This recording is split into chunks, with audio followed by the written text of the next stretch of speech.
Hello mga kapreni! Another day, another budget meal na naman ang ituturo ko sa inyo mga kapreni.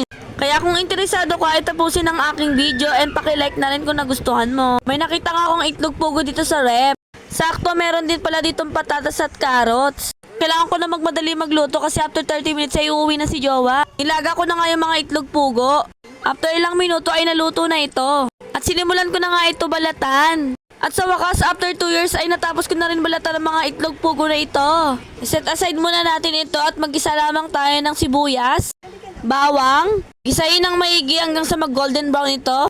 Yan, ganito dapat. At sunod ko na nga inilagay yung ating carrots na may patatas. Nilagyan ko na nga ito ng pamintang pino. Nilagyan ko na nga ito ng magic para mas sumarap. Haluin para ma-absorb yung pampalasa. Nilagyan ko na nga ito ng kalahating mangkok na tubig. Nilagyan ko nga ito ng pinakamaliit na tomato sauce.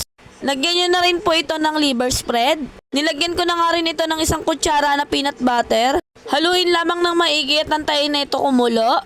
Nang kumulo na, inilagay ko na yung ating binalatan na itlog pugo. Haluin lamang ito maigi para ma-absorb ng itlog yung ating sauce na ginawa. At dagdagan nyo na rin ng tubig kung gusto nyo po ng medyo masabaw. Nilagyan ko na nga rin ito ng keso, per optional only lang ito mga kapreni. Takpan. At ayan, luto na yung ating masarap na ulam para ka na rin kumain ng karne niyan. Thanks for watching mga kapreni. Babu!